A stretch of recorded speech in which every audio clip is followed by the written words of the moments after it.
Okay, hello everyone. Welcome to this third video on this course Object-Oriented Programming with C++. In the last two video, we talked about the course in general, and then we talked about some of the features that Object-Oriented Programming gives us, and some of the reasons why we would prefer a language like C++ over a language like C. Right? We talked about how C++ is a superset of C and how why it was invented. Right? All this notion of class and object, all this notion of object-oriented programming, this paradigm. So in this video, we are going to dive down and we are going to look at C++ in action. Understand that in this video, in this class, we are just going to I'm just going to give you a demonstration of some of the features of C++, right? I am not going to go too deep into the internal matters of how these things work. Each of the thing that I am going to show today is going to be discussed in details at a later point of time, right? With that in mind, let us begin today's class. So what you see on your screen is an IDE. A IDE is a integrated development environment. So everything that you want to do regarding the development of some software, okay, you can do in this environment. This software will provide all the things that you need. So in my case, the code that I am going to write are going to be codes of C++ programs, right? So what I have here is a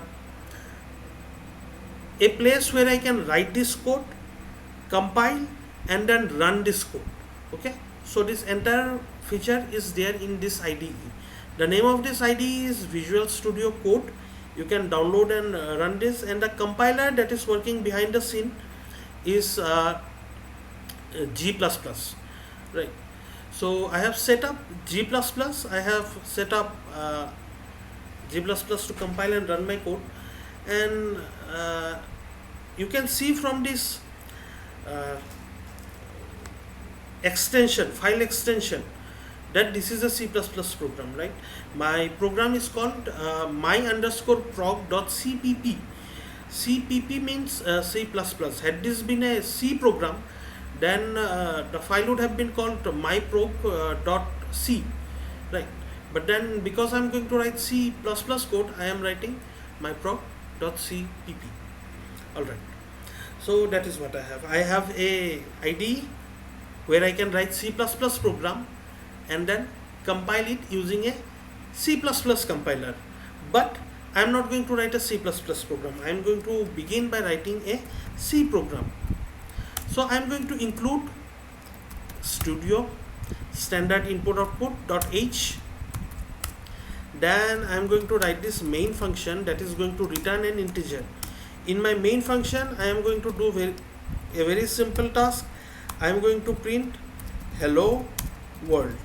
Alright, and I am going to exit out of this program by returning a 0.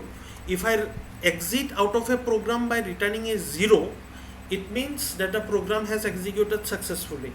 If I exit out by returning any other number, some other number, that would indicate that there has been some error, that my program has encountered some error when executing, and because of that error I have exited out of the program, right? So if your program executes successfully, return 0, right?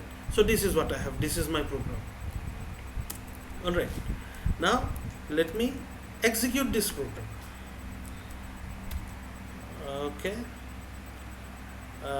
compiling, and hold on, executed. Yes, it is printing hello world, but then all these other things from the terminal are there next to my hello world. I don't want that, right? I want my output to be clean and beautiful, so I am giving a new line character. /n is the new line character in C. Alright, so I am giving this new line character, and now this hello world is printed, and the rest of the thing that was there, this clutter, is now in the next line. Okay, I have a beautiful output. Okay, Next I am going to print some integer. Okay, int I equal to set 10. Okay, and I am going to write the num is percentage d. Percentage d will be replaced by this integer I. So this will be replaced by some integer. What is the integer that will replace this percentage d? It is given whatever is the value stored in this variable I, right? You know this. Now let me go ahead and execute this. Okay, it should print the num is 10. It is printing the num is 10. Fine, everything is good. Now this is not good enough. I want to be able to read integer that my user is going to enter in through his keyboard, his or her keyboard, right? So I am going to ask the end user to enter some integer. I am going to write printf and enter a number. Okay, this is what I have. Now after this string is shown to the user will enter some integer. I have to read that integer. So I am going to write scanf. What am I going to read? I am going to read a integer. So I am going to write percentage d. And where am I going to save this integer that I am going to read? I am going to save it at some place. Say this variable I is where I want to save this integer. Okay, so let's go ahead and try to execute this. Okay, it seems there was some problem. Okay, some error was shown. It says format percentage d expects argument of type integer pointer, but integer was provided.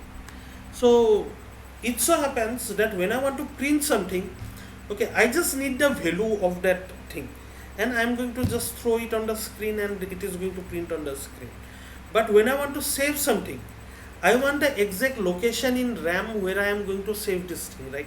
I need the address where I am going to send this envelope, right? Send this number where I am going to save this integer that I am going to read. So scanf is going to take address, not the value. When I write I, it is the value, but I don't need this value. I want to be able to save something on this address where I is located, right? So I am going to give the address by putting a ampersand in front of I. When I write ampersand in front of a variable, when in front of a basic variable, simple data type, basic data type, what I get is the address of the data type, right? Now everything should execute properly. Okay, I have to close this program that was already running and let me execute. Yes, enter a number. I am entering 5 and it is printing the number is 5. So far so good. All right. Now let me do one thing. I am going to ask the user to enter a floating point number, right? So I am going to scan two numbers. One is a integer percentage d, other is a float percentage f. Okay, and I am going to give two addresses, right?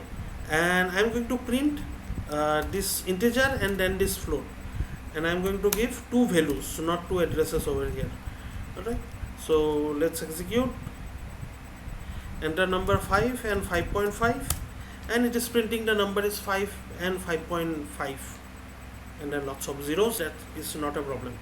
Okay, essentially the same value 5.5 is equal to 5.5 0 0 0 whatever. All right, so yeah, see what is happening. When I use this function called scanf, I have to give the address of the parameter of where I want to save, right? This value I want to save the integer in this address percentage of I. I want to save the float in this address percentage of ampersand of f. Okay, not percentage, ampersand. That is what I wanted to say. Okay, now one thing, say I want to read a string. Okay, so then what I am going to do, I am going to save the string into a character array. Okay, let it be of length 20, and I am going to, let me comment this line out, let it be there, and I'm going to say enter string. Okay, and I'm going to read this string by writing %s, but what do? Do I put ampersand ARR? ARR is an array of character, right? What will happen if I do this? Okay, some problem is there, although it is executing somehow, but then some problem is there. Okay, it is executing because your compiler is smart enough to figure out how to handle this kind of error, right? But it is an error nevertheless. What is the error? Okay, %s expects a character pointer, but I have given something else. What did I give? Okay, now here is the deal with array. When I simply write the name of an array, right, what will happen is that itself is an address. If I write ARR, this itself is an address. Okay, this is not a value, this is a pointer. So I don't need to specifically write ampersand in front of a pointer. Okay, there is no address of an address. Okay, address is some physical thing, right? There is no address of address. So ARR itself is the address. There is no address of ARR. Okay, so I don't need to write ampersand in front of ARR because ARR itself is a address. Alright, now let me go ahead and execute this. Enter string. I am writing apple, and I should have printed string here, but I did not do it. Okay,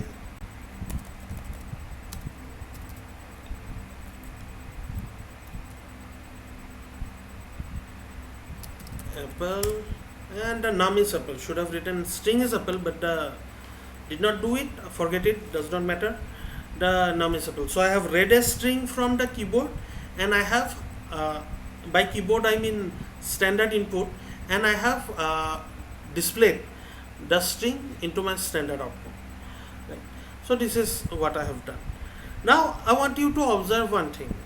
This function printf or scanf, it takes a variable number of parameters, right?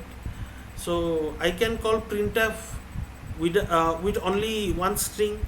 Say this is where I have done in line number 7. I have just written printf with enter string. In line number 10 I have called printf with one other parameter. Previously I was calling printf with two other parameters, right? So this number of parameters that I can give to a string keeps changing. Okay, it can change, it is variable. So how does this happen? Okay, there is this feature in C99 called variadic function. A variadic function can take a variable number of parameters, right? So let us go ahead and try to create a variadic function. So how do I do that? I am going to write a function that is going to give me the sum of a few numbers, right? So I'm going to call this function add, and it is going to take how many numbers are going to be added. Okay, am I going to add 3 numbers, or am I going to add 4 numbers or 5 numbers? That I have to specify at the beginning. That is my this count. Okay, how many numbers are there? Then I am going to write 3 dots. Okay, this tells us, this 3 dots tells us that there is a variable number of parameter that might come in.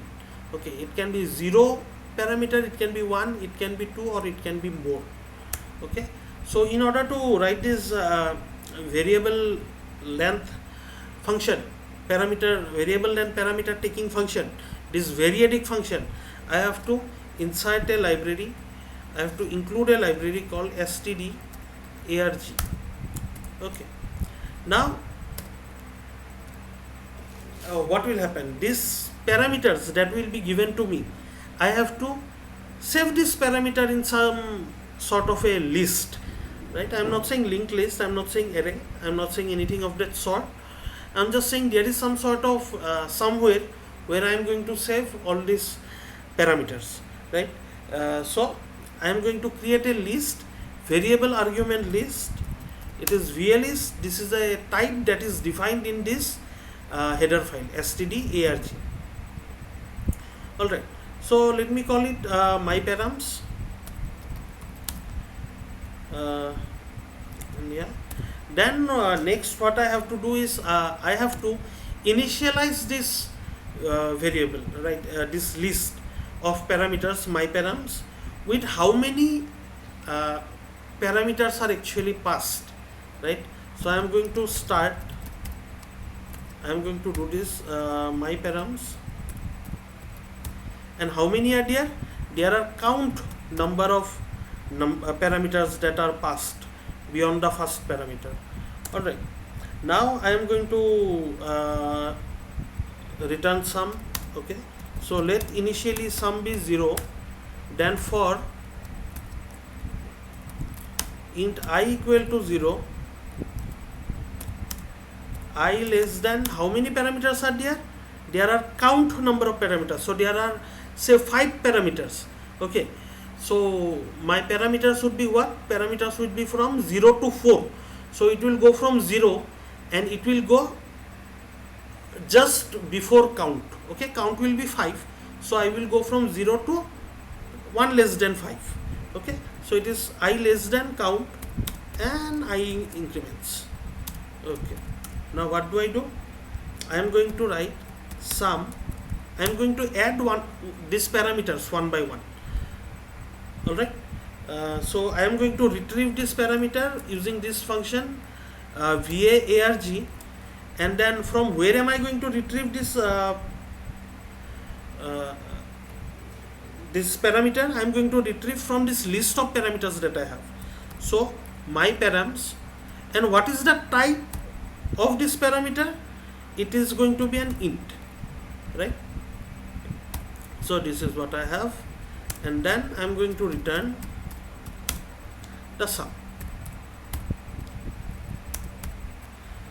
Forgive my typing, I am a very bad typist, sorry about that. So I am going to say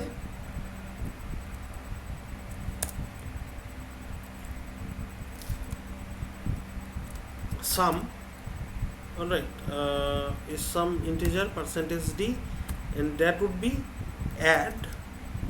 I am going to add 4 numbers. These are 1, 2, 3 and 4. Alright. So 1 plus 2 plus 3 plus 4 is equal to 10. Right. In other place I am going to add 5 numbers. So first parameter is the count. Right. This is a compulsory parameter. First parameter is compulsory. In printf, the string that you give in the beginning, this is compulsory. Okay. For example, when we printed hello world, this hello world string was compulsory. Right. So I am going to add 5 numbers, and yeah, this is what I have. Let me execute. Hope there won't be any error. There is no error. Should have given new line for a more beautiful output. Let me give new line. Okay, the sum is 10 when I pass these 4 parameters, and the sum is 15 when I am passing these 5 parameters. So now I have created a function that can take a variable number of parameters, right? This is called a variadic function. Alright, so this is C. I have demonstrated that I can write a C program and then run this C program in a C++ compiler. Using a C++ compiler, I can compile this program and then run it in my operating system, right? So this is something that I have demonstrated to you in front of you.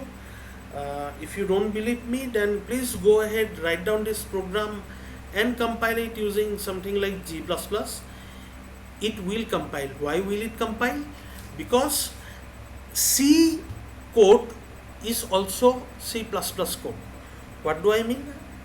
Essentially, that all C programs are also C++ program, because C is a subset of C++, right? So that is demonstrated for you on the screen. Let's next forget C. Let's dive down into C++. The first difference is that I will write include like before, but I am not going to include standard input output stdio. I am going to input output stream, IO stream. Alright. Now this is what I am going to include.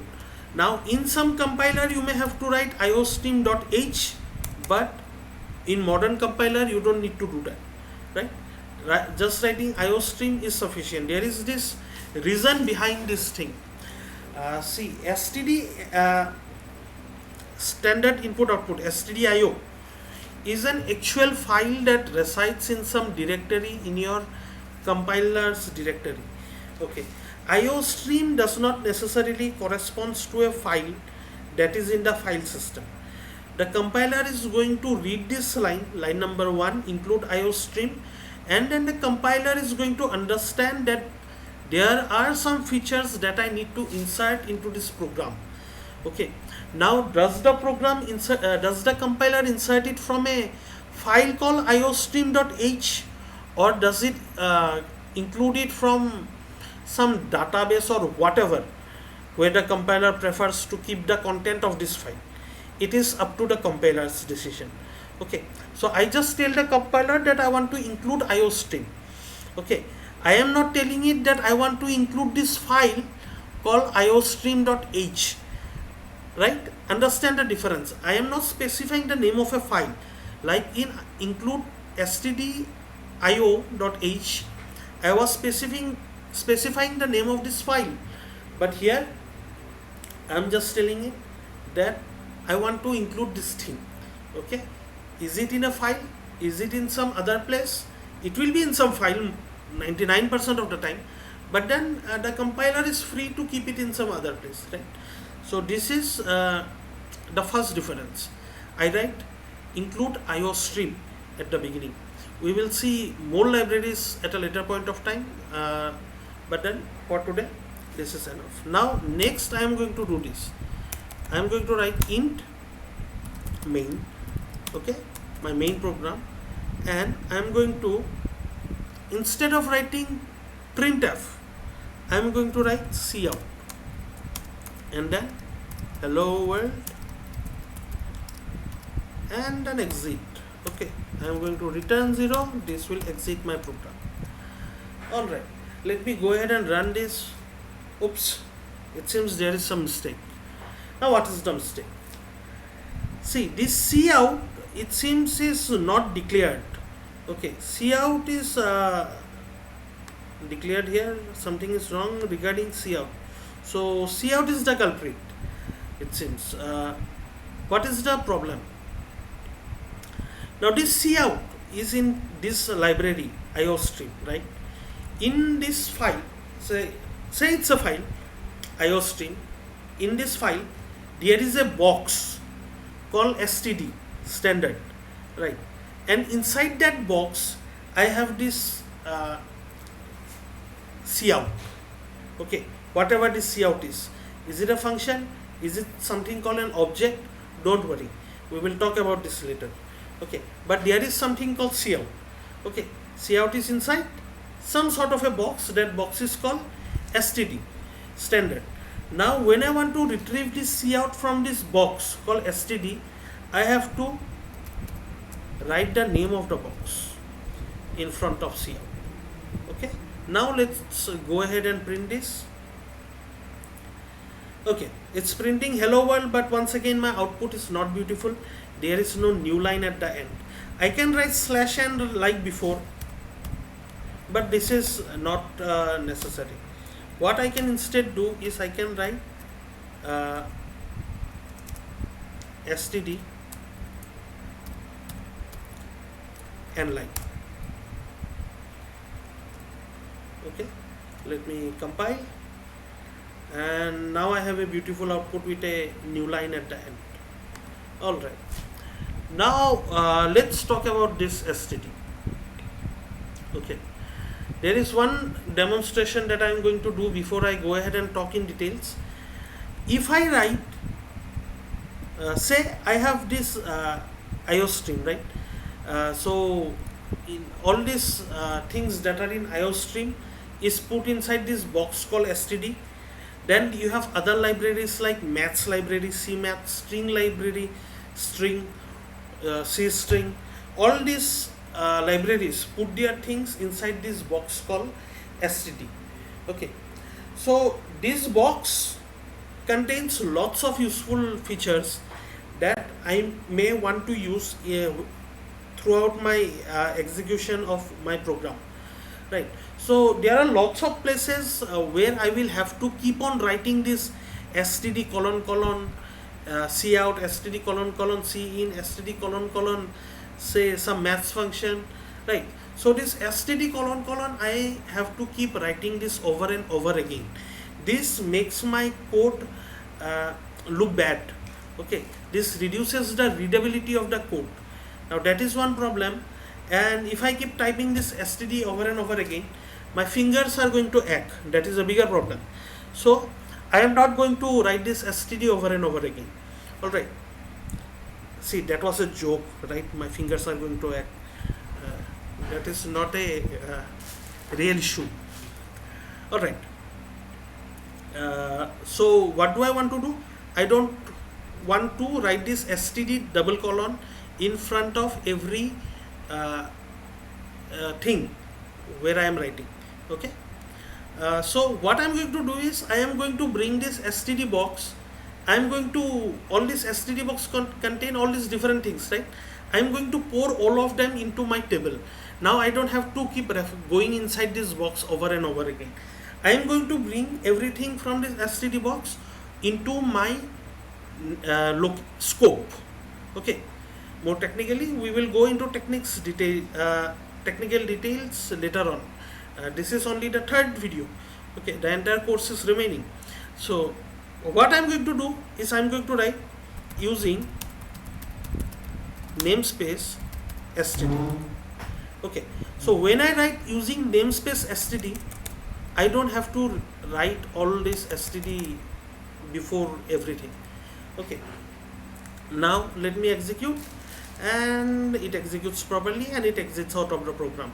See, this is namespace. Now what is namespace? Let's go ahead and talk about this in a little bit more detail. Okay, say I have two files. Okay, my first file is read csv.h, and my second file is analyze csv.h. So I have two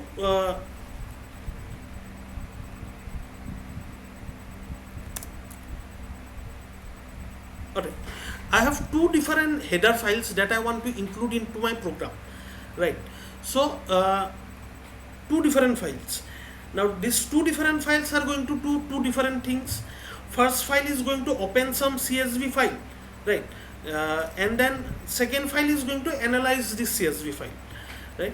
Two different libraries that I have to include into my program where I want to do some data analysis. Now it may so happen that my read.csv file has a function called print. Okay, and it will print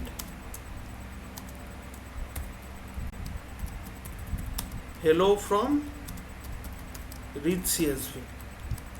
All right, and in my analyze.csv I also have this function called print. Okay, and it is going to print hello from analyze csv. All right, now I want to call one of this print function. What will happen? Let me go ahead, execute, and see what will happen. Yes, there is an error. There should be an error. There are two places where I have defined this print function, right? So it says void print is previously defined somewhere. Okay, in line number 5 void print is defined, and then I am calling it again in line number 10. So there is an error. Now what do? I need this print function, right? Print function, I don't want to give some other name to this function. My name is very descriptive, right? I want to print something, print is done. This is a very good name for my function. I don't want to change it. Now what can I do? These two are clashing. This print from these two different files are clashing. What if I keep them inside two different boxes, right? If I keep them separated, segregated. So let me go ahead and do that. I will write namespace read. Okay, and I will put this thing, this first print inside namespace read, and the second print inside namespace analyze.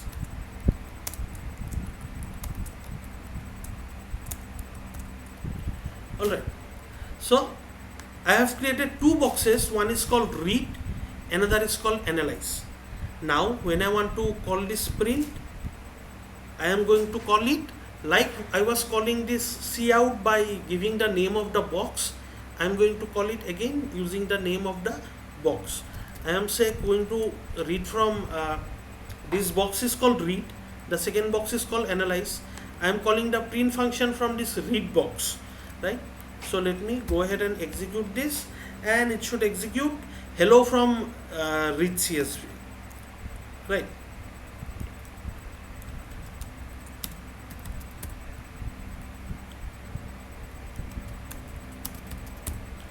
Alright.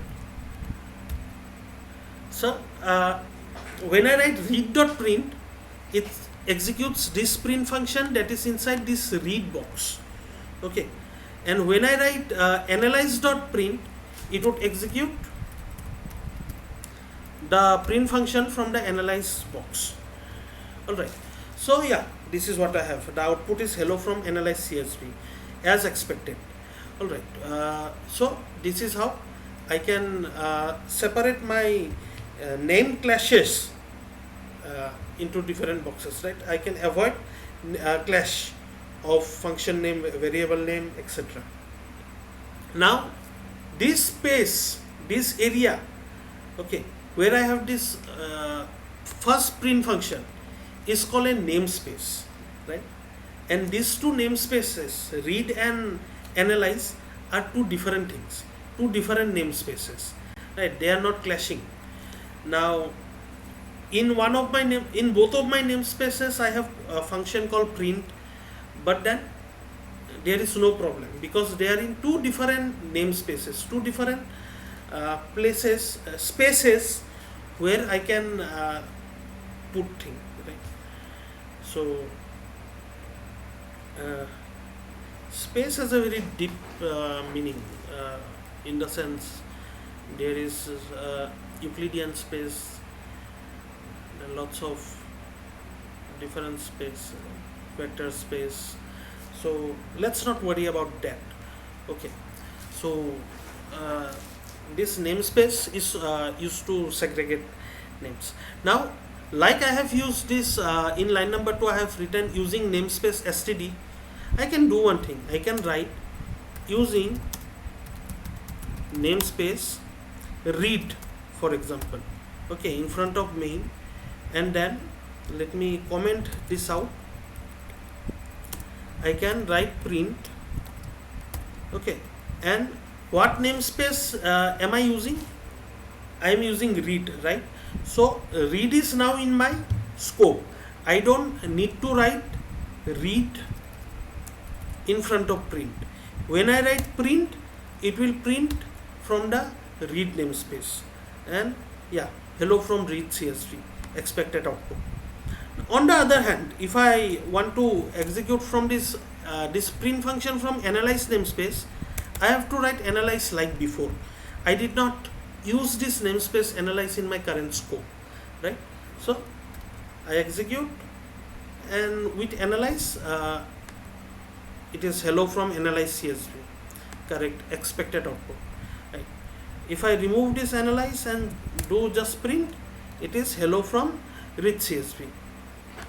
So yeah, this is what I have. This is how namespaces are created, the reason for creating namespace to avoid clashing, and then how to import this, use this namespace in my current scope, so that I can avoid writing the name of the namespace and then 2 columns in front of everything that I use from that namespace. So this is what you have. I hope you understood this part, right? If you did not, then go back and rewatch this video. But then we will talk about namespace in far more depth at a later point of time. Okay. So yeah, back to this part. Using namespace std, and then I am able to use this cout and this and l and line without writing std double colon in front of them, right? So instead of writing using namespace std, if I write using std colon cout, then what will happen is I don't need to write std in front of cout. Okay, but what about endl? Okay, it is already showing an error. Let me execute. Okay, something is wrong. endl is not in scope, so I have to write std in front of endl, right? So now if I execute, things will execute properly. Yeah, hello world, it's executing properly, everything is fine. So yeah, this is what I have. I have just included the cout into this function thing called cout into my current domain, right, into my current scope. But then I did not include endl, right? I am using std colon cout. So if I want to use endl and line, then I have to specify the scope in front of that name. So I am not going to do this. I am not going to do anything. I am going to use this namespace std directly. I don't want to write this std colon in front of anything. Okay, let's get that out of the way. Yeah, now this is what I have. Okay, executing hello world. Now let me create something called class. Okay, now before I go ahead and create a class, let me talk a little bit about this symbol that you are looking at right now. This symbol is this less than symbol, right? If I do int I equal to 2 less than 1, and then I am going to print this I, what is going to happen, right? This is the left shift operator that you have studied about in C. Okay, so 2 is represented in binary as 1 0.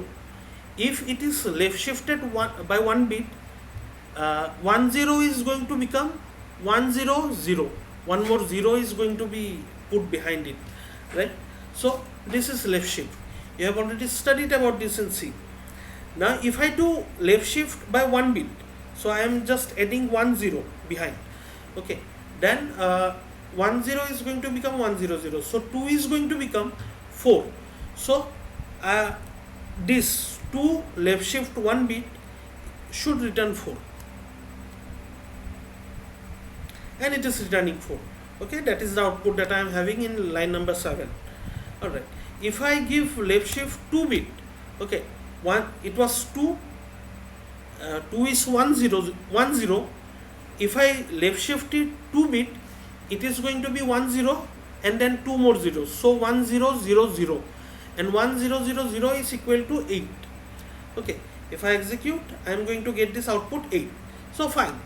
What I am trying to show here is this left shift 2 less than symbol means left shift in C. Okay, or C++. It even means left shift in C++ as well.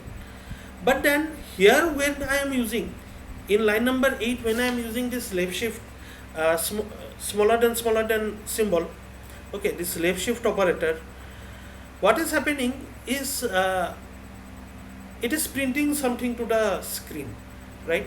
So it seems as if the meaning of this left shift operator, this less than symbol, changes depending on the context of how it is used.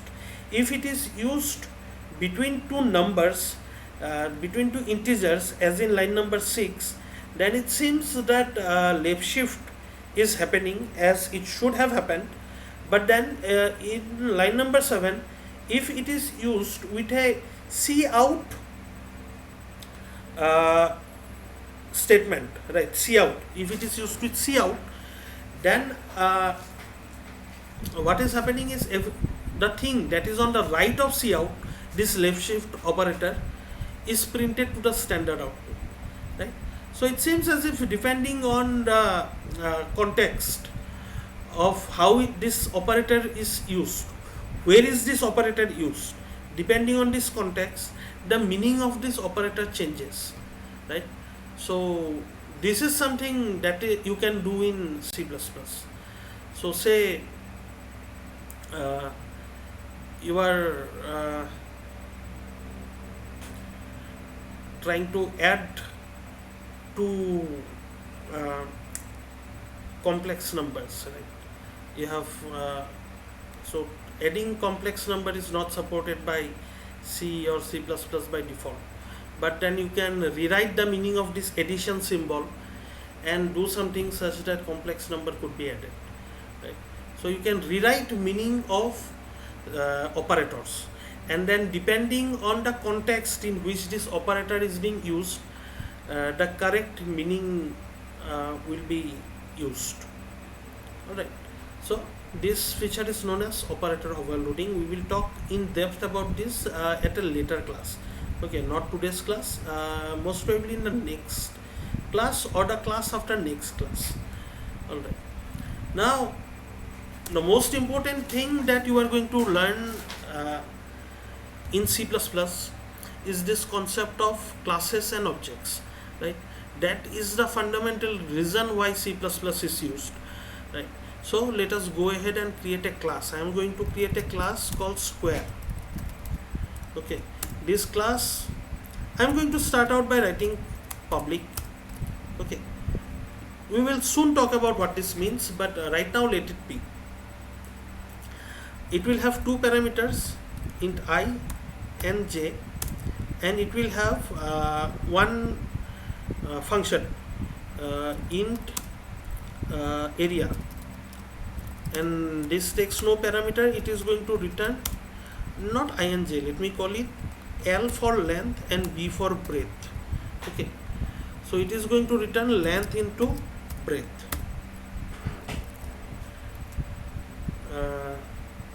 So yeah, this is a class.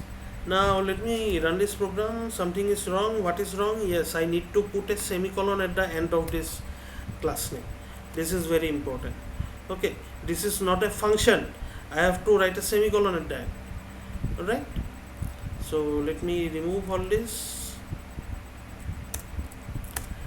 Okay, now this is a class. A class is the definition of something.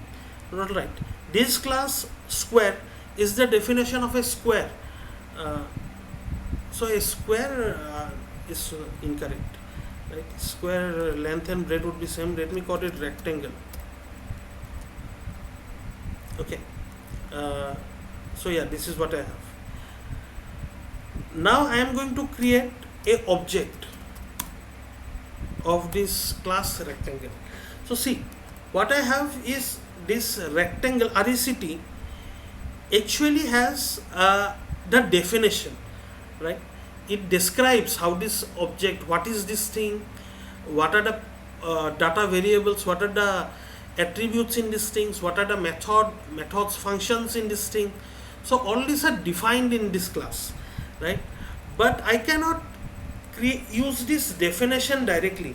I have to create an object. I have to create something that will actually occupy space in memory, right, in RAM. And that thing that occupies space in RAM is something that I can use in my program. The definition itself does not occupy space in RAM. It will be part of your code memory, but it will not be part of your uh, this means data memory, right, or stack or heap or whatever. So I have to create this uh, class into an object.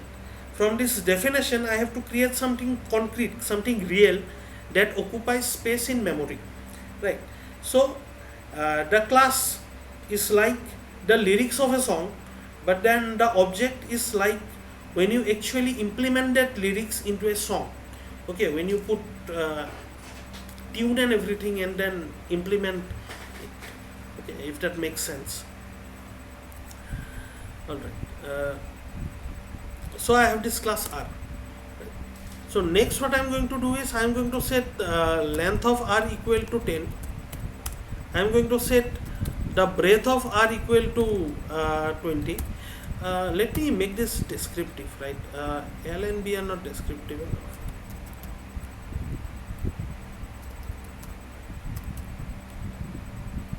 Okay, some very bad spelling error I have made.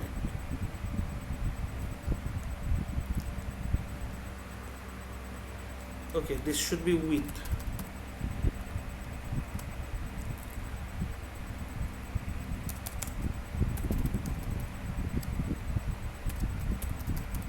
Okay, length into width is the area, and I am setting length equal to 10 and width equal to 20. Now I am going to write the area is let me call this function s dot area. Alright, and let me execute this.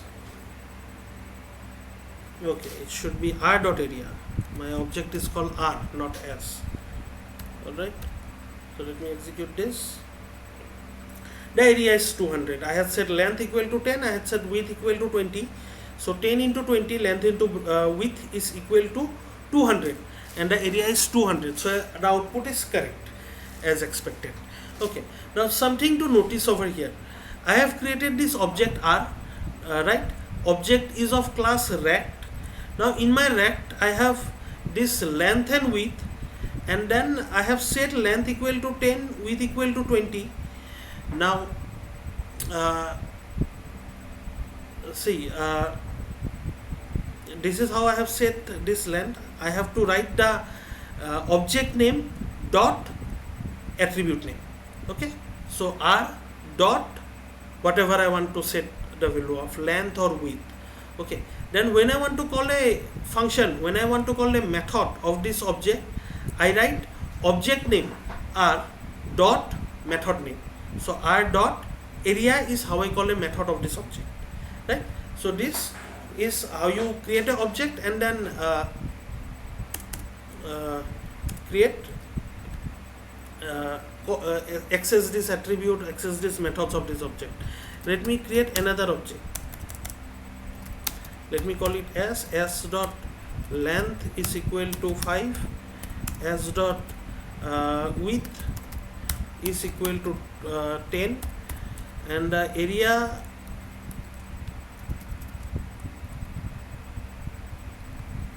of s is s dot area.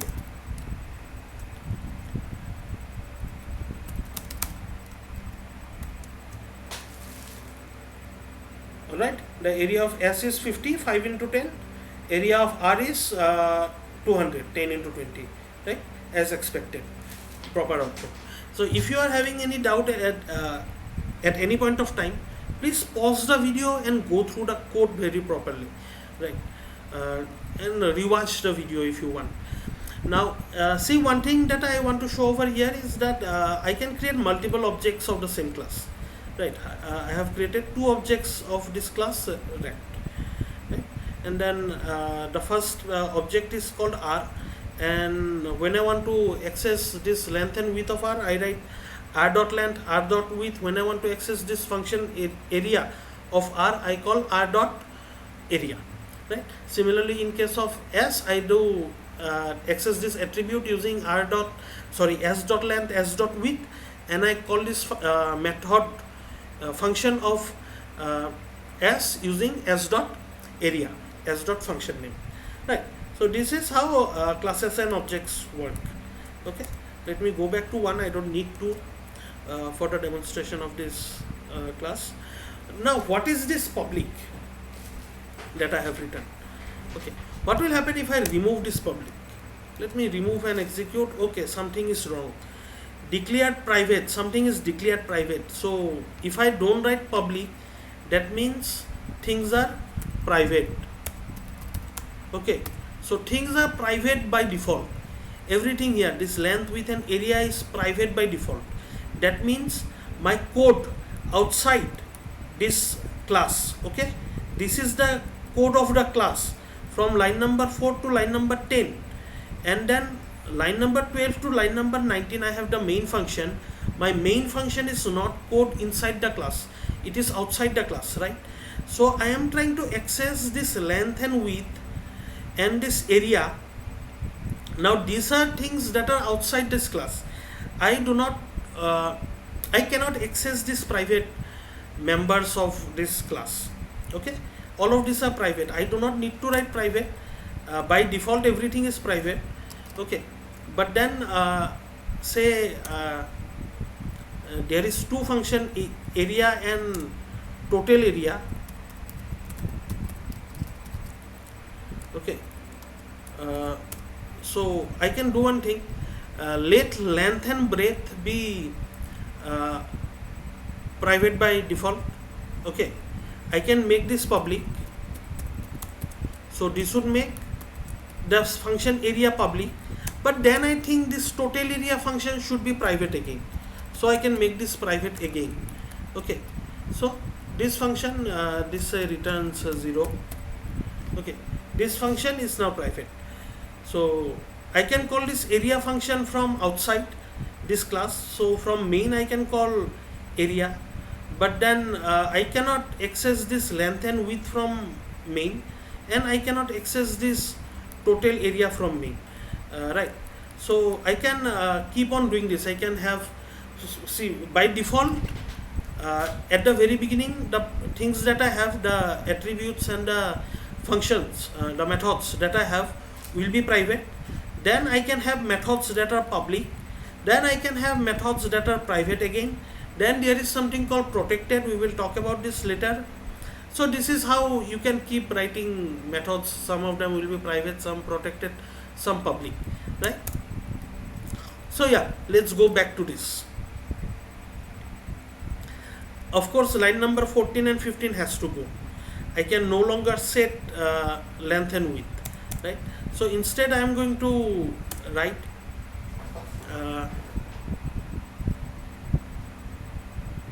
two more methods. Okay, this is going to be void set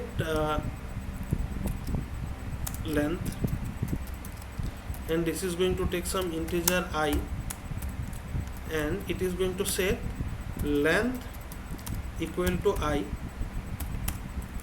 and width equal to I. So this is just set length. Let me create another function called set width.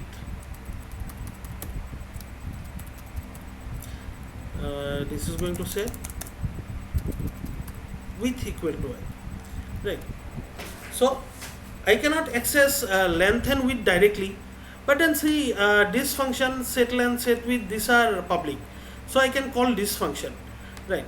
So I am going to call r dot set length, and I am going to pass 10 to this, and I am going to call r dot set width, and I am going to pass 20 to it. Alright, now let me execute this function, execute this program. Now area is 200. Okay, so 10 into 20, I had set length equal to 10, width equal to 20, so 10 into 20 is equal to 200, output is correct. Now one thing that I want you to notice, see, if I write r dot length equal to 10, okay, this is going to give me an error, right? Because length is private and I am trying to access this variable length from outside the class, that is in my main program. Main program is outside my class, right? This is my class and this is outside. Line number 4 to 16 is the class. Main program is in line number 18 to 24, definitely outside the class, right? So I cannot access these private variables from outside the class, right? But then this public variables, this public whatever is there, methods or variable, I can access from outside this class. Now one thing I want you to notice, this set length function, for example, can access the private variables of the class, right? Length cannot be accessed outside the class, but the methods inside the class can access length. That is not a problem. So it is a private data attribute and it can be accessed inside the class, right? So this is what I have. Now let me do another thing. I have two functions in here, set length and set width. So I always have to set length and width, right? So let me do one thing. Let me combine these two functions and convert it into one function.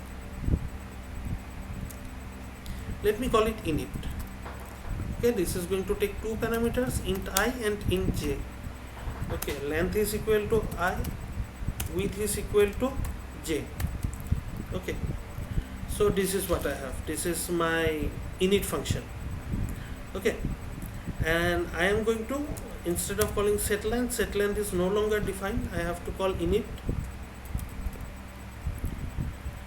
and I am going to set 10, 20. Okay, yeah, so it takes two parameters ij. These are 10 and 20. Now I run this and same output, area is 10 into 20 equal to 200. Alright, fine. Now one more thing that I want to tell you before we go any further is this function I have declared inside this class, right? I can instead declare them outside the class. Okay, sorry, I have to declare them inside the class, but I can define them outside this class. So let me just, I'm going to show you. Let me code it out first. Okay, that would make understanding easier.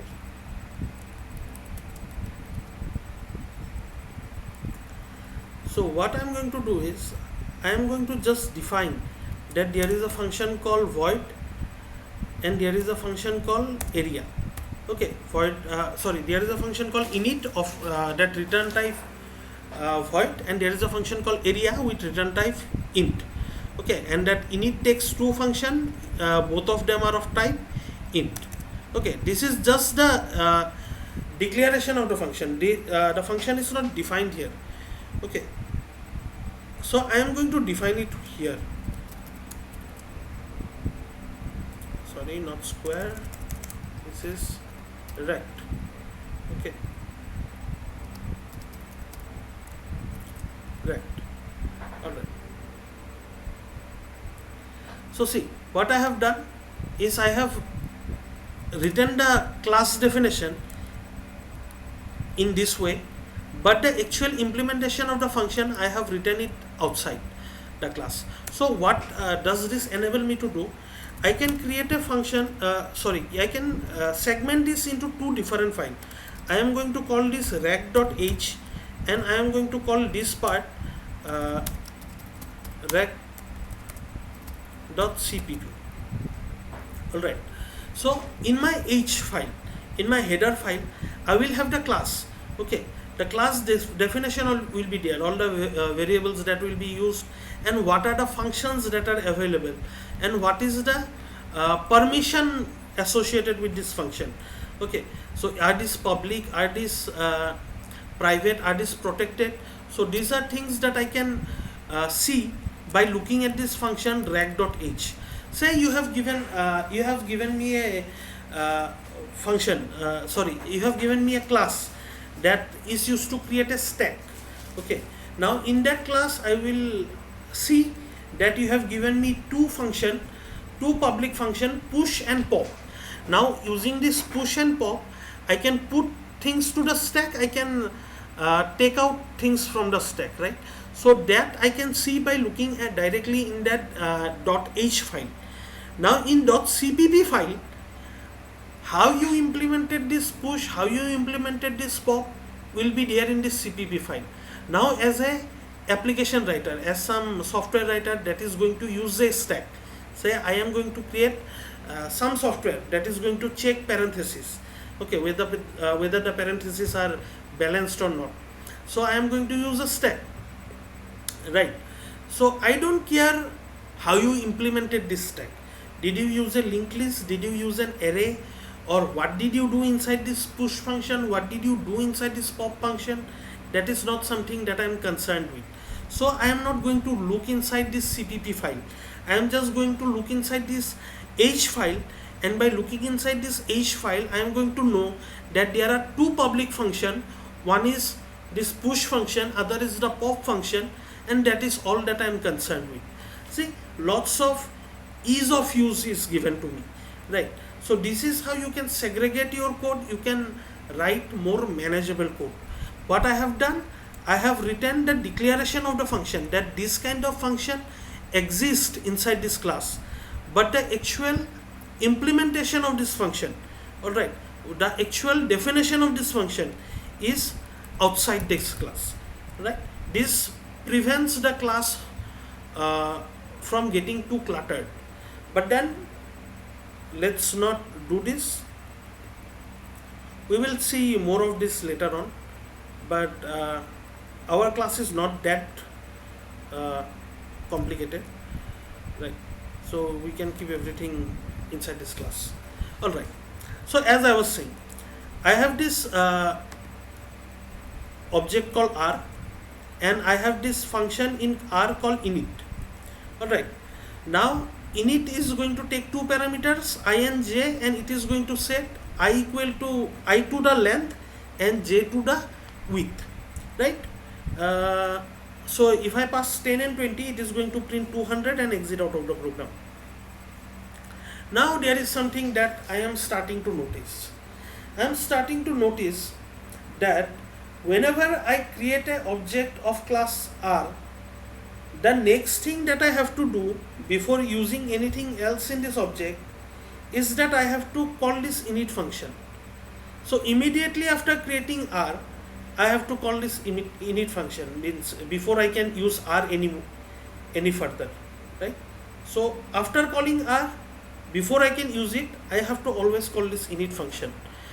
Now I always have to call, otherwise there is no point in having this object without this setting this rectangle object without setting this length and width, right? So yeah, that is what I have. So what do I do?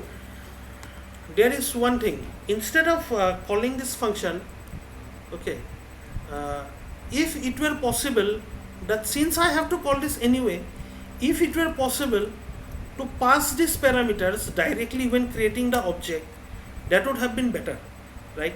So I have to anyway call this init function. Why don't I simply give this to the why don't I simply have this when I create this object? That could have been better, right? So this is what I am going to do next. I am going to create a function called constructor. How do I create a constructor? The function is going to have the same name as the name of the class. So the name of my class here is RECT. So the function will be called RECT, rectangle. Okay, this is going to take two parameters, I and j, and it is going to set length equal to I and width equal to j. Alright. Now one thing to notice here, two things to notice here. One that I already talked about, the name of the function has to be same, as the name of the class. All right, and this one more thing, this function that has the same name as the name of the class is not going to return anything. Okay, there is no void, there is no int, nothing. All right, so this is how you write this function. This function is called a constructor. All right, similarly you have a destructor. We will not talk about this now, but this function constructor is called whenever you are going to create a object, right? So when you are going to create this object, now you have to pass these two parameters, right? And this constructor is going to be called, this function is going to be called after the creation of this object. This is the function that will be called automatically. So now I don't have to write r.init anymore. When I create this object, I pass the parameters that I pass through init function, and this initialization of the rectangle is done automatically, right? So yeah, this function, when is it executed? It is executed when the object is created, right? At the very beginning of the object's creation, automatically executed once, and nice, right? I don't all the code that need to be executed when my object is created, I will put inside this constructor method, constructor function, right? So yeah, this is what I have. Now there is one more thing that I want to show you.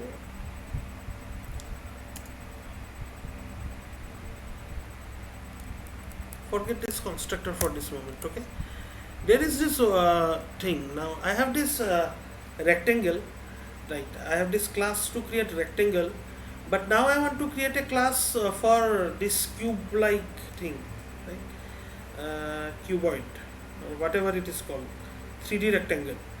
Okay, so there will be length, there will be width, and there will be depth. Okay, so length and width, it is almost like a rectangle, but then there is one more dimension. Okay, so lots of attributes of rectangle is already there in cube. Okay, I'm going to create a cube. I should not call it cube, but then I forgot the name that I should use, because in cube, like in a square, all the three sides are equal, but our case the three sides are not necessarily equal. Alright, so let's go ahead and create this cube. Okay, class cube. But then in class cube, I do not want to create everything from scratch, right? So this rectangle class that I have created already contains lots of these attributes that I want in my class cube. I'm going to inherit this class rectangle into my class cube. So that is what I'm going to do next. One more thing I'm going to do before I go any further is I'm going to create this as public. I don't want to complicate these things in the first class. Okay, we will go into depth about how this public, private, and protected works in the context of inheritance as well. Right? So I'm going to create a new class. I'm going to call it class cube. Okay, and I'm going to inherit as public. Which class am I going to inherit? I'm going to inherit rect. Alright, fine. Now when I inherit this class rect, I have already inherited all the methods and attributes of rect, right? Now I am going to do one thing. I am going to create an integer called depth. Okay, I am going to create a public constructor. So constructor, once again, no return type. The name of the function has to be same as the name of the class. It is going to take I, in j, and in k, 3 parameters. All right, length is going to be equal to I, width is going to be equal to j, and depth is going to be equal to k. Alright, so unlike before, now I have three parameters that I need to pass when creating this object. So the object will be of type cube. So let me call it cube C. So the name of the object is C, and I'm going to write area of C is C dot area. Alright, and I have to pass three parameters. Let me pass 10, 20, 30. Okay. So yeah, this is what I have. Let me go ahead and execute this. Okay, something is wrong. I did not write a semicolon after the class name. Let me go ahead and execute. Yeah, the area is 200, but then volume of the cube should have been 10 into 20 into 30. So should have been 6000. Okay, but then it is doing 10 into 20, 200. What is wrong? And before I can figure out what is wrong, what is even more amazing is this. I am calling C dot area, right? I am calling this function C dot area, but there is no function called area in this class cube. What is happening? See, very simple thing is happening. This area that is there in this class rect, I have inherited this class rect, right? So what did I inherit? These two data attributes I inherited, correct? I have already defined depth in here, but I have length and width also in this class. Where did length and width come from? It came from this class rect that I inherited, and then I inherited this function area. Okay, so although I did not define area here, this area that I have defined in rect is being called when I called area, C dot area. Right, now this area that was there in rect, how does it find area? It finds area by doing length into width. Okay, so length was, I set length to 10, I set width to 20, so 10 into 20 is 200. So this is fine, it was returning the area of a square, rectangle. But now I want to print the area of a cube, right? The volume of a cube. So what do? I am going to redefine this function area. Okay, and this is going to return length into width into depth. Alright, so now let me call again, okay, this function, and it is printing the area of C is 6000. Now it is correct, right? So what has happened when I call C dot area? Okay, if the area function is directly in this object, in the derived class, okay, in cube, if this area function is defined in cube, then that area function will be called, right? But if it is not defined in cube, and it is defined in the class from which cube has inherited, then the area function in the superclass will be called, right? This rect is the superclass, the parent class, and cube uses this rect. Cube is a child of this rect class. So cube is a derived class or a child class, right? Subclass.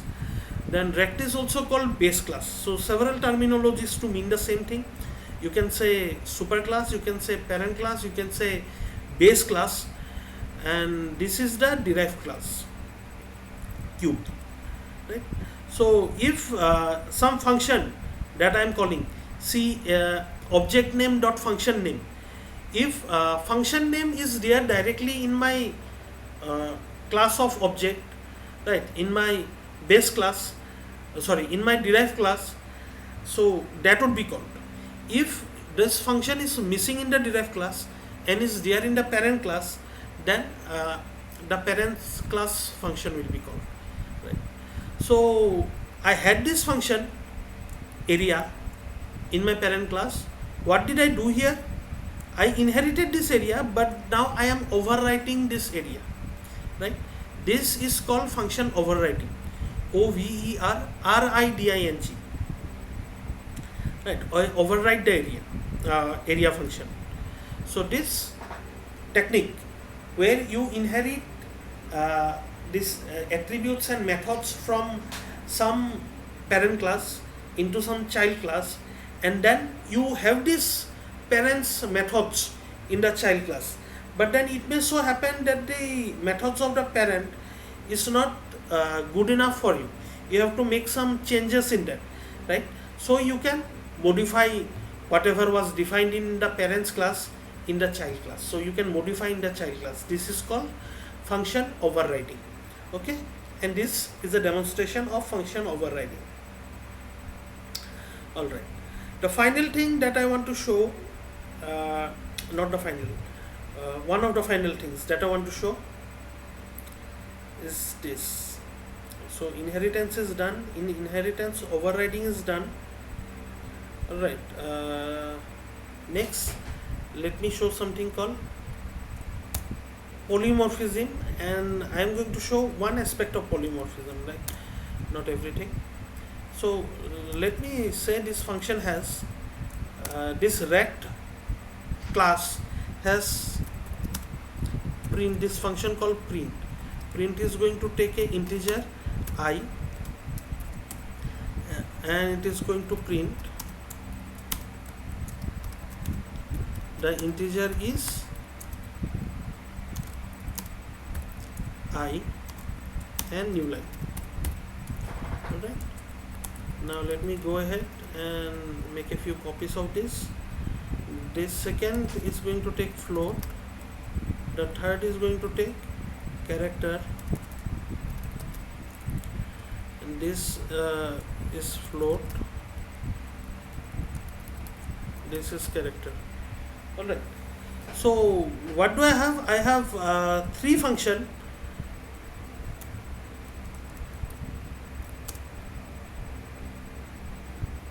Okay, cube does not exist anymore, it is rect. Okay, and I don't need this anymore. Alright, so I have three function, print, print and print.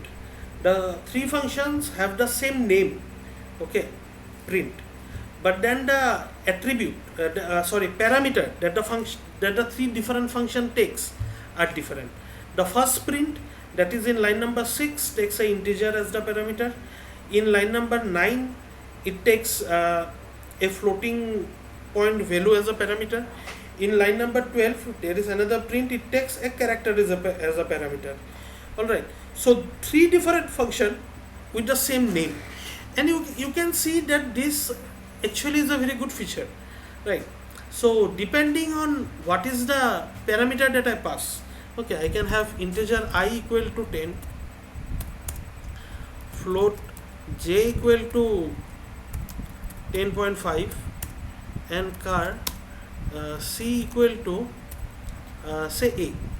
Okay, now I have this object c of type rect. When I call c dot print with I, then I am calling c dot print with j, and I am calling c dot print with c. Alright, so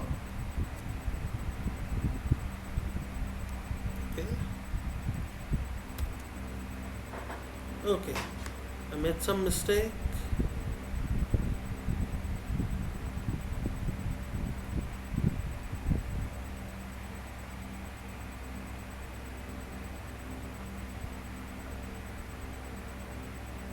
Okay, sorry, I have already used this variable c, right?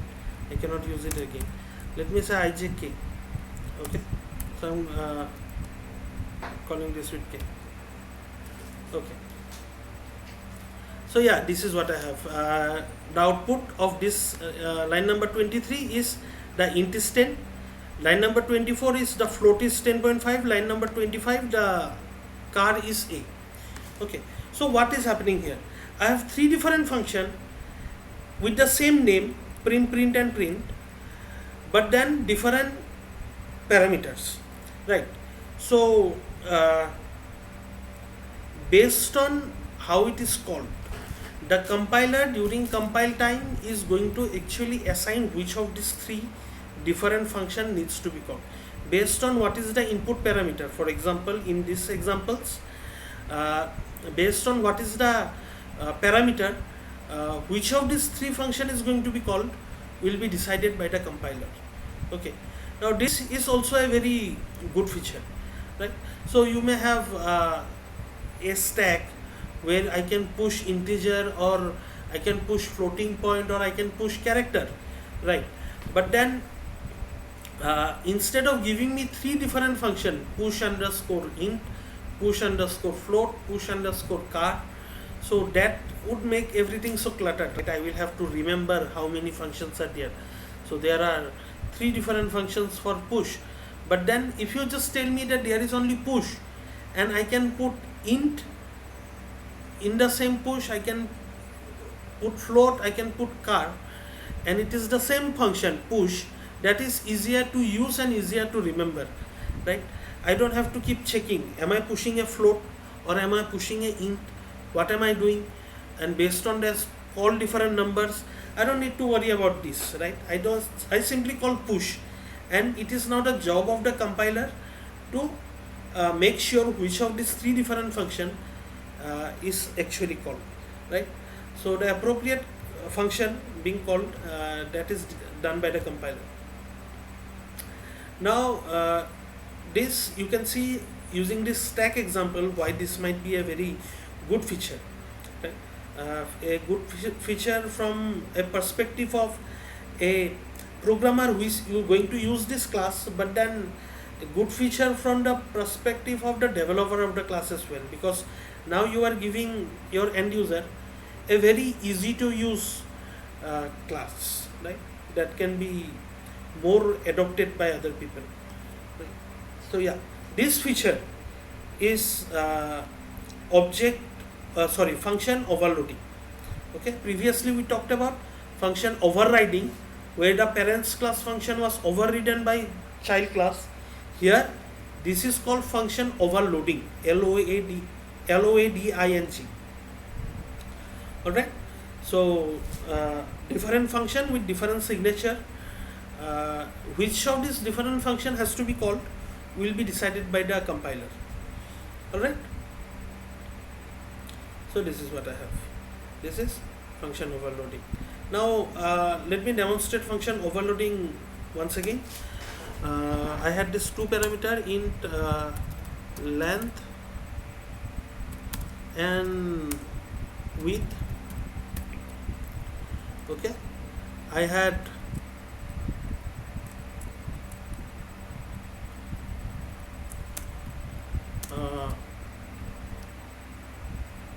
this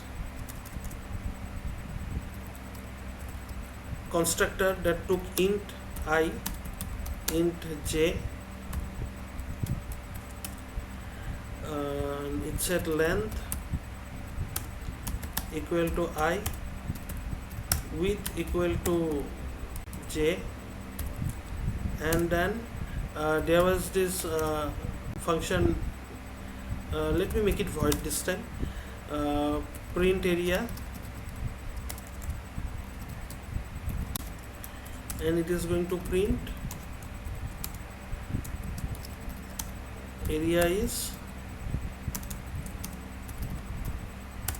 length into width. Okay, a new line. Alright, so this is almost similar to what we had initially, right? I had this constructor, and then I'm going to call this rect function with two parameters 20, 30, right? And then I can call c dot print area, and this will print the area 600 and exit. Alright, so yeah, like before. Now because of function overloading, what I can do, I can use this rect for a square as well. Okay, so if only one parameter is passed, then length and width are both going to be set to the same parameter, right? Length equal to width equal to I. Now if length is equal to width, then it's a square, right? So if I pass only one parameter 20, my previously this was being called this constructor, now this constructor should be called. Okay, so yeah, area is now 400. 20 into 20, length is 20, width is 20, so 20 into 20, the area is 400. So this is one more advantage of function overloading that you can see. We can have overloaded constructor as well, right? So yeah, this is what you have, function overloading. Now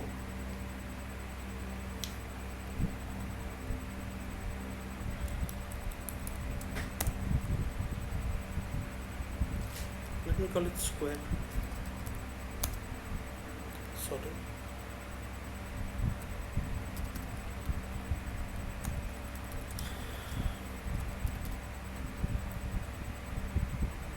Okay.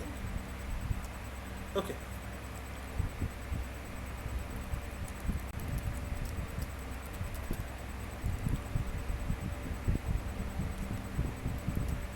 Alright, this I did not make any change, just change the name of from rect to square. Okay, and I removed one uh, function. Now let me create another function, right? This is going to be uh, say int add 10.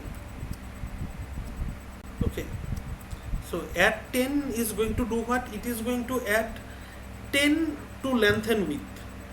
Okay, so of this function of this object s, so this is going to take as parameter some object s of class square.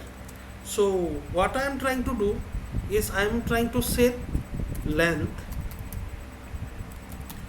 equal to, I am going to add 10. Okay, and as dot width also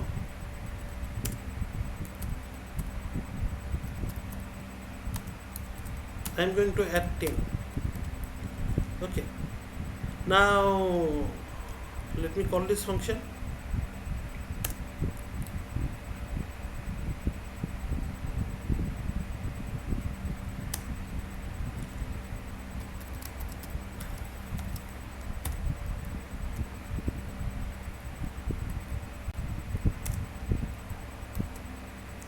Okay, error. What is the error? Okay, the error is that length and width are private, right? Already talked about this. Length and width are private, so I cannot access. This is my class. These are the functions of my class: square, the square, and print area. So inside the functions that belong to the class, I can access these private variables, but outside this class, I cannot access these private variables, right? So yeah, this is the reason I cannot access this length and width. Okay, so not a problem. Let me call print area s dot print area. This is a public function. This should execute properly. Okay, now what happened? Okay, one more problem. I should return something. Okay, let me make it void. Okay.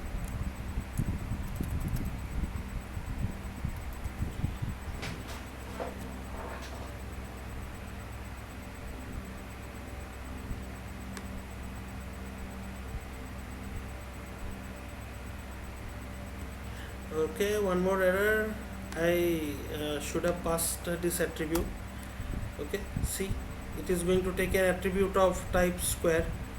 So I am going to pass c. C is a object of type square, right? So I am passing this. Okay, so yeah, s dot print area is printing area is 400, and again in c dot print area it is again printing area is 400, right? So yeah, this is working. this is executing.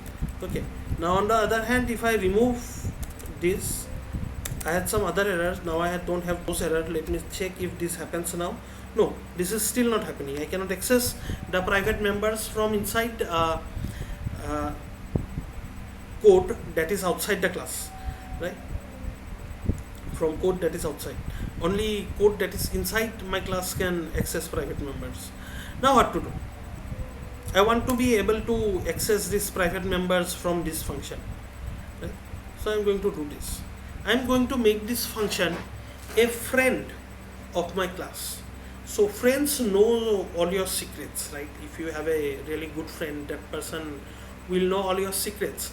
In the same way, this function square is going to have this friend 810, and this 810 function is going to have access to all these secret attributes, these private members of this class, right?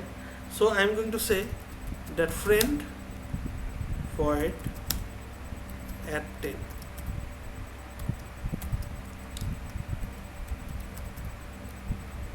Okay, this says that at 10 is a friend of this class square. Okay, this function at 10 is a friend of this class square. Now let's see what happens.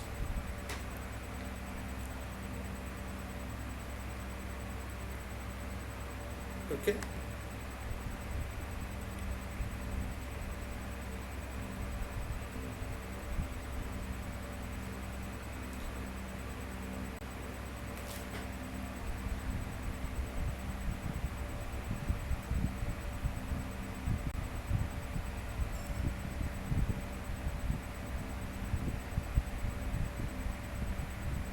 okay, at least it is able to access the inner this private variables, right? So what mistake did I make? So this is a friend function. All right, let me return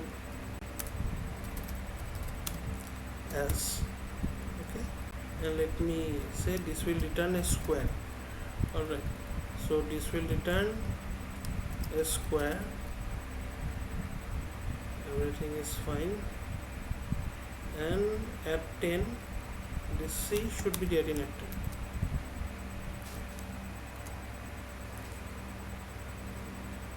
10. Alright, see, what I have said is that this function at 10, it returns a object of type square, and it takes as input a parameter of type square, right? So a square is given as parameter to this. Now this s dot length is a private attribute of this class square, right, of this object. Now see, inside this function at 10, I am able to access these private members as well, right? So this is what friend function is. A friend function can access the private members of a class, right? So at 10 is a friend of this class square. So at 10 can access all the private methods and private attributes of the an object of class square, right? So this is a friend function. In the same way, you have friend class. We will talk about this later when we read this module on friend function and friend class in more details. So in today's class, in this video, we have talked about, we started off by looking at a C program. We saw how to create a function, how to create a variadic function. Okay, a function in C that takes a variable number of input parameters, right? And then what did we do with that C program? We compiled that C program using a C++ compiler. Okay, so that by doing that, we saw that C is actually a subset of C++. A C++ compiler can execute a C program, right? Then we saw what is class and what is object. Then we saw this access modifiers, this private and public. So I did not talk about one thing. There is this philosophy of encapsulation we did this today, but I did not mention it to you. When I keep all of my data, okay, all these attributes as private, and I do not allow outside classes, outside things, okay, forget this friend function. When I do not allow outside code to have access to my data attributes directly, okay, what do I allow? I allow only access to my data through some interface, through some function. When this philosophy is strictly followed, okay, then we have something called a very high level of encapsulation. Very everything that makes sense together would be together, and then because of access modifiers, by making things public and private, we allow outside people to gain access to our data in a very restricted way, right? So this does data hiding and increases security, and it also prevents other people from doing things that I don't want them to do. Okay, say I am creating a stack. I don't want people to go through my array or go through my linked list.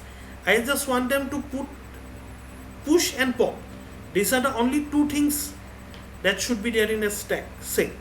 Okay, of course a stack would have some other implemented function like search and deleting from a random arbitrary position, so those are there, but then these are not necessary. Alright, a stack need to have these two things. So I do not want other people to gain access to my array and meddle around with my array, so I can prevent that, right? I can hide my array, I can give access to only this push and pop function. So this philosophy of hiding my data and just giving some user interface, this function through which the user can gain access to my data, right? This is called encapsulation. So we saw encapsulation, we did not talk about that in those things in depth. Then we saw constructor, then we saw inheritance, and operator overload overriding, sorry, function overriding in inheritance. Then we saw what is function overloading, and finally we saw what is a friend function. Okay, there are two things that that are very important part of the demonstration, should have been there, but I am not going to do this in this video. This definitely within the next two videos or next two classes I am going to touch on these topics. One is operator overloading. Okay, I want to touch on this in the class where we work on stack. Okay, so if I create a stack class, for example, I will write a stack object, right? So this is how I will create a stack object. Then what I will do, I can do s.push, and I will say insert 10 into this stack. Okay, now this is fine, you understand up to this point, right? You know what is a stack, and push is how I put things into the stack. But by operator overloading, I can do this.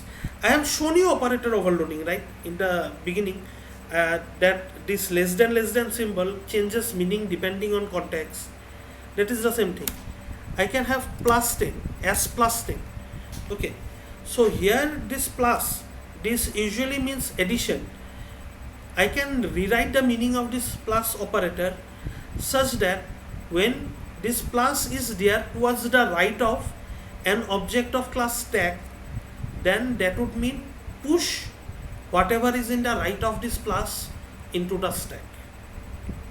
Okay, so I can have this plus operator to mean push.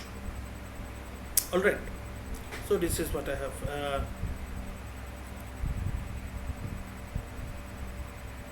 Or this overwriting the meaning of operator is called operator overloading. Okay, I showed you operator overloading in the context of this less than operator, this left shift operator, but then I did not show you how to actually uh, do on our own, how to overload a operator by ourselves. Okay, that we are going to see when we look at stack. This exact program I am going to run this and show, but then I have to create this stack class before I can show this, right? So this is something that we are going to do, and then in the next class we are going to look at how to create a list, right? A list is a list of things. Now will it be created with an array, will it be created with a linked list, is not something that the user of a list should be concerned with, right? The user only puts things in some position on the list and retrieves something from the list, from some position in the list, right? So this is a list. In the next class we are going to look at something called abstract data type, ADT. So we'll go in depth, and then in the context of ADT we will look at list. And when looking at list, we will look at something called, in the very beginning when we start implementing these things, we will look at something called abstract class. Okay, and how to convert this abstract class into a concrete class. So those are very important features, this abstract class, concrete class thing, and operator overloading. These two things are very important features of C++ that I did not demonstrate in this video. So we'll go through this very soon. And then there are other things, STL, standard template library, lots of other things that we did not do in this video. But as we go through this course, as we go through these different classes, we will see all of these topics one by one. I hope you understood everything in this video. Okay, now we will go into the depth of C++, but that is going to start from module 2 onwards. In our next class we will start module 1. We are still in introduction, right? This is still introduction, video 3 of introduction, right?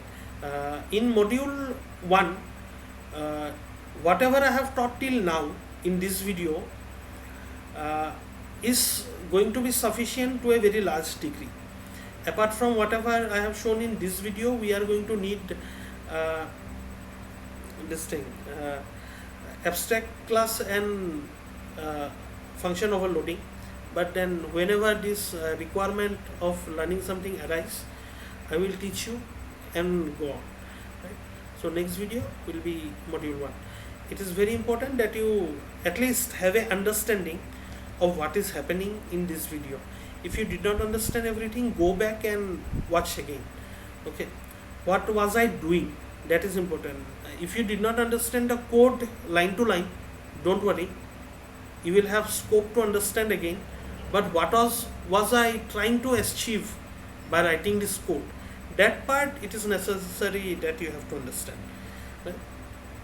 So yeah, this finishes our video. See you in the next video. If you have any doubt, you can write your doubts in the comment section below, or you can reach out to me, ask me your doubt through WhatsApp or through call, or you can ask your doubt in the live classes as well. Alright, thank you for watching this video, and see you in the next video.